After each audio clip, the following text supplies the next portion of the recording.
Jharkhand GK में आपका स्वागत है। और झारखंड में वन प्रदेश पर बात करेंगे और ये सरंडा जंगल के क्षेत्र में हम लोग हैं। जैसा आप जानते हैं कि बेहतर इकोसिस्टम के लिए 33% पर वन होना चाहिए। और झारखंड में खास करके जो ट्रॉपिकल रेन फॉरेस्ट है, यहाँ पर ट्रॉपिकल डेसिडियस फॉरेस्ट भी है, तो ये साल के पेड़ काफ़ी है। आप जितना भी आसपास में देख रहे होंगे ज़्यादा साल के पेड़ हैं। और ये जैसे जामताड़ा में तो बहुत कम है जो वनों का प्रतिशत है वो, लेकिन लातेहार में बहुत ज़्यादा है, सबसे ज़्यादा है। तो हम सारी चीज़ों पर बात करेंगे आपके साथ में। और ये वन प्रदेश में है कि साल के पेड़ पे आप ऐसे चारों साइड की आप क्षेत्र को देखें तो थोड़ा सा हम बोलेंगे कि आप चारों साइड का क्षेत्र दिखाइए। प्योर ये सरंडा जंगल में आप हैं, देखिए चारों साइड के आपको क्षेत्र को दिखा रहे हैं, जिसमें 29.76% जो है यहाँ पर इतना वन प्रदेश है झारखंड में 29.76% है। और सर्वाधिक वृद्धि गढ़वा में हुआ है 40.13 किलोमीटर स्क्वायर का। उसके बाद पलामू, फिर हजारीबाग, फिर खूंटी में हुआ है। सबसे ज़्यादा सघन भी बोलेंगे डेंसिटी तो लातेहार में है। सबसे कम सघन अगर बोलेंगे तो लातेहार में वो नहीं है, बल्कि दूसरे स्थान पर हो जाएगा। प्रतिशत के अनुसार जामताड़ा कम वाले में, देवघर, धनबाद और दुमका होगा।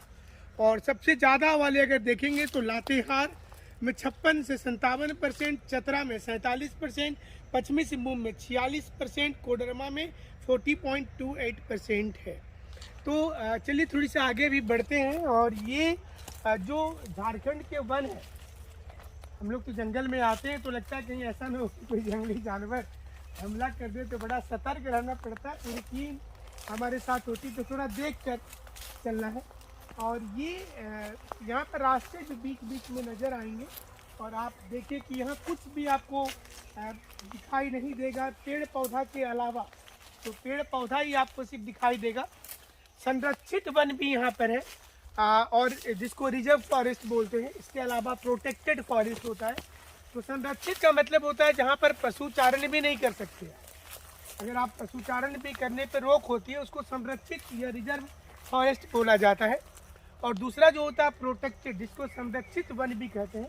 तो संरक्षित वनों में अगर आप देखिएगा तो उसमें पशुचारण की अनुमति होती है, आप पशुचारण कर सकते हैं। और तीसरा जो है अनकैटेगराइज होता है। अनकैटेगराइज का मतलब होता है कि जिसमें सरकार ने नियम नहीं बनाया, आप जो वहाँ पर वुड है, जो वहाँ पर लकड़ी है उसको काट सकते हैं। लेकिन संरक्षित वाला में किसी प्रकार की फेलोइंग ऑफ ट्री जो होगा वो नहीं होता है। और ये वाली जो है जो सुरक्षित होता है उसमें एक लिमिट होता है कि आप पेड़ को काट सकते हैं। तो आइए थोड़ी नज़दीक से आपको दिखाते हैं। और साल पेड़ सबसे वाइडली विस्तृत है पूरे भारत में। अगर देखिएगा तो सबसे ज़्यादा विस्तृत पेड़ जो है वो साल ही होता है। और ये सारे पेड़ आपको नज़र आ रहे होंगे साल के। सकुआ या सोरिया रोबस्टा, बॉटनिकल नेम इसका सोरिया रोबस्टा होता है। और बहुत सारे पेड़ आपको नज़र आएंगे। ट्रॉपिकल रेन फॉरेस्ट का ये बहुत बड़ा उदाहरण है। साल की पूजा राजकीय पेड़ है हमारा झारखंड में और इसकी पूजा भी करते हैं। सबसे ज़्यादा पूजा साल पेड़ का ही होता है, देखिए।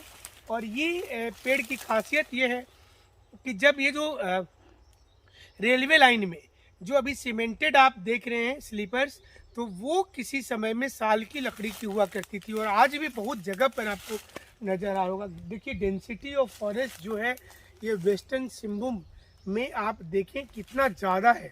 आप यहाँ से थोड़ा दिखाएं चारों तरफ, कुछ भी चीज़ और नज़र नहीं आएंगे लोगों को। और हम आपको पूरी जानकारी देने की कोशिश कर रहे हैं। और 2019 में झारखंड में घना वन का जो क्षेत्र था 2603.2 वर्ग किलोमीटर था। 2021 में 2601.05 किलोमीटर हो गया, थोड़ा घट गया है। झारखंड में झाड़ी वगैरह भी घटा है। भारत के कुल वन का अगर देखेंगे तो 3.32% झारखंड में है। और अगर झारखंड की अन्य चीज़ों पर ध्यान दिया जाए तो जैसा हमने आपको बताया कि झारखंड में सबसे शून्य वृद्धि वन क्षेत्र गोड्डा में हुआ है। तो इसमें ऋणात्मक वृद्धि अगर बोला जाएगा तो लातेहार, लोहरदग्गा, पाकुड़ और कोडरमा में हुआ है। साथ ही साथ झारखंड के वन प्रदेश में अगर आप देखेंगे तो इसमें बहुत सारी चीज़ें की जानकारी मिलती है, जिसमें झारखंड का कुल वन प्रदेश अगर देखा जाए तो 109.73 स्क्वायर किलोमीटर का है। और सबसे ज़्यादा वृद्धि जो हुआ है पिछले 3-4 वर्षों में, ये गढ़वा में हुआ सबसे ज़्यादा वृद्धि, तो ये भी जानना जरूरी हो जाता है। कहीं पर भी पेड़ पौधा की जब बात करते हैं तो वहाँ पर सबसे ज़्यादा असर क्या चीज़ का होता है? एक तो आप देखेंगे तो ये होता है जलवायु का असर, और इसमें मानसूनी जलवायु यहाँ पर है, ट्रॉपिकल रेन फॉरेस्ट। तो जिसमें दो प्रकार से देखें, जहाँ पर तकरीबन 150 सेंटीमीटर के आसपास पानी बरसता है झारखंड में, जैसे वो संथाल परगना का कुछ एरिया होगा, कुछ सिंहभूम के प्रांत होंगे, तो वहाँ पर अगर आप देखिएगा तो उस जगह पर फॉरेस्ट का जो परसेंटेज है, ये परसेंटेज थोड़ा ज़्यादा मिलेगा। डेंसिटी ऑफ फॉरेस्ट आपको दिखाई पड़ रहा होगा, और ये यहाँ पानी ज़्यादा होता है तो यहाँ पर रेन फॉरेस्ट बोलते हैं। पत्ते थोड़े बाद में जाकर थोड़े चौड़े हो जाएंगे जितने भी पेड़ होते हैं वो, और ड्राई डेसिडियस होता है, और साल दोनों में होगा। साल और शीशम की एक खासियत होती है कि दोनों में होगा। भारत में खास करके साल की पेड़ अगर देखेंगे तो ये हिमालय तक में मिलता है। यूपीएससी में भी कई बार ये क्वेश्चन पूछा गया कि वाइडली स्प्रेड ट्री जो है वो कौन है, तो वो साल ही है झारखंड में। तो पहला वारिस याद रखेंगे, फॉरेस्ट को कवर करने में पहला वारिस होता है, और वारिस के चलते ही पेड़ पौधे जो होते हैं उसके पत्ते थोड़े चौड़े होने लगते हैं। इसके साथ साथ जो दूसरा मुद्दा होता है, ये होता है वारिस के साथ साथ मिट्टी का। हालांकि झारखंड में जो मिट्टी है इधर तो जाना पॉसिबल नहीं है, देखिए थोड़ा इधर ही चलते हैं, अंदर डेंसिटी वाले हैं। हालांकि जंगल में फिर वापस लौटना एक बड़ी चुनौती होती है कि आप किस रास्ते से जा रहे हैं बीच बीच में, और फिर वापस आप कैसे आ पाए। तो आप कुछ भी चीज़ आप चारों साइड नज़र एक बार घुमा करके देख लेंगे तो ये देखिए बैर का पेड़, झारखंड में बैर भी काफ़ी है, तो बीच बीच में बैर नज़र आ जाएगा। और देखिए पूरी डेंसिटी ऑफ फॉरेस्ट अगर देखेंगे तो आपको नज़र ये आ रहा होगा। तो साल के साथ जामुन, कटहल का पेड़, आम तो यहाँ की खासियत है, नीम का पेड़, शीशम का पेड़ ट्रॉपिकल वैरायटी के होते हैं, जिसमें टेम्परेचर जो है इन जो ये पेड़ पौधे हैं इसमें तापमान तकरीबन 22 से लेकर 30 डिग्री के बीच में रेंज करता है। मतलब ये बहुत ज़्यादा कोल्ड क्लाइमेट होगा तो पेड़ पौधे सर्वाइव नहीं कर पाते हैं। 14 डिग्री सेंटीग्रेड टिम्बर का लाइन होता है, और उसके ऊपर जो है टेम्परेचर थोड़ा ज़्यादा होता है तो फॉरेस्ट मिल जाते हैं। आप जानते हैं कि झारखंड में 2.42% ही लैंड है, लेकिन अगर पूरे भारत का देखा जाए तो 3% से ज़्यादा फॉरेस्ट हमारे पास में है, और ये इकोसिस्टम में बहुत बेहतरीन रोल प्ले करता है। इकोसिस्टम को समझने के लिए जब टेंसले ने कॉन्सेप्ट लाया था इकोसिस्टम का, तो उसमें इसी चीज़ को रखा था कि पूरी जो हमारी पूरी पृथ्वी है उसमें कितना प्रतिशत पर क्या हो।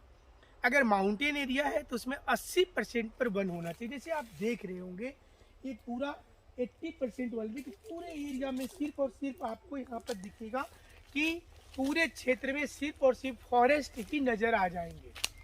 काफ़ी बड़े देखिए पेड़ की लंबाई भी देखिए, हालांकि इक्वेटर वाली बात नहीं है, विषुवत रेखा में तो इतने लंबे लंबे पेड़ हो जाते हैं कि नीचे कुछ दिखाई ही नहीं देगा आपको। हालांकि झारखंड में भी पेड़ पौधा की ग्रोथ ज़्यादा है, टेम्परेचर ज़्यादा है, और बारिश भी अमूमन होती है मानसून के काल में। कभी कभी साइक्लोन वाला बारिश भी झारखंड में आ जाता है, चूँकि उड़ीसा के और बंगाल के नज़दीक है ये, तो उसका भी असर पेड़ पौधे में देखने को मिल जाता है। कुछ छोटे पत्ते वाले भी आपको इस प्रकार के पेड़ नज़र आएंगे, और कुछ रटन प्लांट्स भी हम कोशिश करते हैं कि कहीं होगा तो आपको दिखा देंगे। कुछ रटन प्लांट्स भी होते हैं, यानी कि रटन प्लांट्स का मतलब हो गया जो पेड़ पौधे में लिपट कर चलते हैं। ये इक्वेटोरियल रीजन में ज़्यादा होता है, ट्रॉपिकल में थोड़ा कम होता है। तो इस जोन में हम लोग आ तो गए हैं, लेकिन थोड़ा सा डरावना लगता है। जंगल के अंदर बहुत प्रकार की चीज़ें होती हैं, झारखंड में प्रॉब्लम, तो फिर भी चलिए हमारे तो अपनी सुरक्षा के साथ आते हैं। स्थानीय लोगों की मदद आपको लेनी पड़ेगी। कभी आप इस जोन में किधर भी पलामू, हजारीबाग या सिंहभूम के किसी भी क्षेत्र में आए तो ये ज़रूर ध्यान रखिएगा कि वहाँ के स्थानीय लोगों को साथ में ज़रूर से लीजिएगा, ताकि आपको किसी प्रकार की क्षति नहीं हो, किसी प्रकार की दिक्कत नहीं है।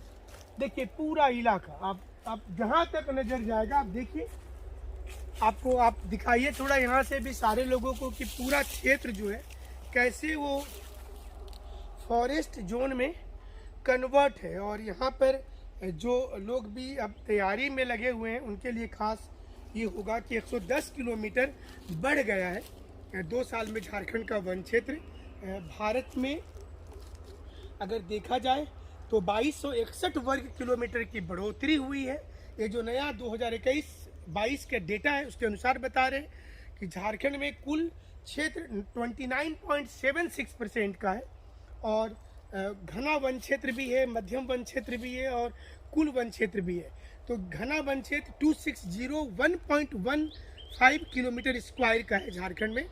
तो ये सारी चीज़ें आपके लिए बहुत ज़रूरी होंगी। और आप जब एग्ज़ाम लिखने जाएंगे, सबसे कम वन क्षेत्र जैसे आपको बता रहे थे कि जामताड़ा में 5.83% का बढ़ोतरी हुआ है मिनिमम, देवघर में 8.31% का, धनबाद में 10.70% का, दुमका में 15.36% का, और सर्वाधिक वृद्धि गढ़वा में, पलामू में, हजारीबाग में और खूंटी में हुआ है। तो ये झारखंड के वन के बारे में ये जानकारी आपको दे रहे थे कि यहाँ पर जो पेड़ पौधे हैं वो हमने आपको बताया कि वाइडली स्प्रेडेड तो हैं ही, और अगर इसको स्टोर हाउस ऑफ ऑक्सीजन बोलेंगे, अगर इसे काट दिया जाए तो आप अंदाज़ा कर सकते हैं कि कितना नुकसान होगा। पृथ्वी की जो औसत तापमान है वो अगर 1 डिग्री सेंटीग्रेड भी बढ़ जाती है तो उससे समुद्र का जलस्तर बढ़ने लगेगा, बर्फ पिघलेंगे और ये नुकसान होगा